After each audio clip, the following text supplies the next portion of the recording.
is India Bakri. He's the chairman of Indonesia's Chamber of Commerce and Industry. Good to have you on. Thanks so much for joining us. Thank you very much, Jim.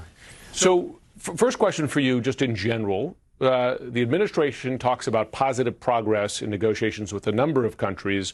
Is Indonesia seeing positive progress with the U.S.?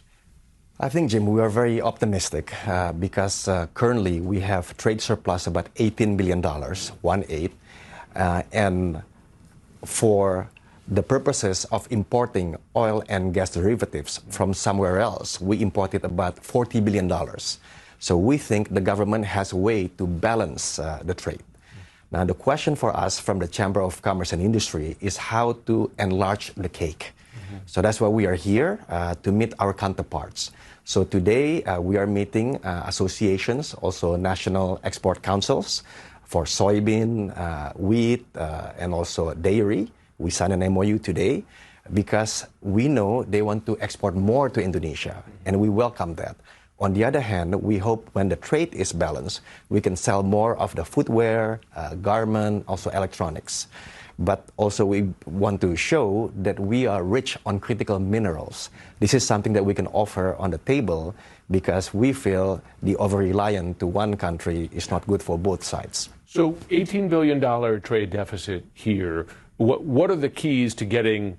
I mean, of course, you want to sell more to the U.S., but you're also, if Trump wants to get that deficit down, you're going to have to buy more from the U.S. Is it largely gas, for instance, natural gas? What else?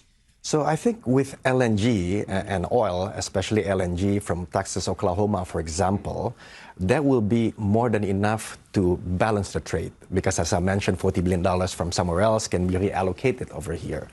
But on top of that, soybean, wheat, cotton, dairy will be also quite interesting, right? But I think the most important things to discuss between the two countries is not only the trade, but also the investments.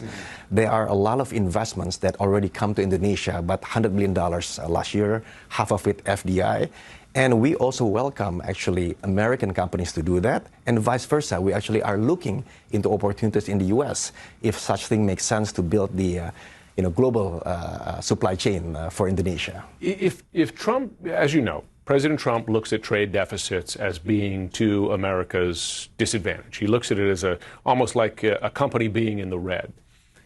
If he remains fixated on that number, the math is such that Indonesia is going to need to buy a lot more from the U.S. as opposed to the U.S. buying more from Indonesia. So is there a way to make this a win-win for Indonesia? I think so. Right now, give and take, the total trade is about $40 billion, in which we are surplus about $18 billion.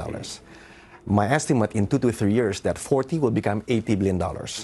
And they will be trade balance, primarily to start with the oil and gas derivatives, but it will also include a lot of the agricultural products. But what's interesting is that tomorrow we're going to meet the U.S. Chambers of Commerce, who is just in your show today. What we are saying is that, look, we need to find sparring partners here to make sure that the trade grow. Because, for example, for electronics, garment, footwear, it involves about 2.1 million jobs in Indonesia. Vice versa, the soybean, wheat, and cotton, about 500,000 jobs or farmers, right? So I think those type of discussions are what makes it interesting in this relationship between Indonesia and the U.S. And just one thing, Jim, Indonesia is the 7th largest economy in the world, PPP basis, right? It is the biggest country in Southeast Asia, and we think the Indo-Pacific strategy between the U.S. and Indonesia will create a lot of win-win scenario. China, in response to this, is portraying itself as the responsible trading partner and saying the U.S. is not responsible. The U.S. is targeting your countries with punishing tariffs. That's not how China is going to operate. In effect, a sales pitch to countries, including in Asia, including Indonesia. What's your response to that? Is China a more reliable trading partner?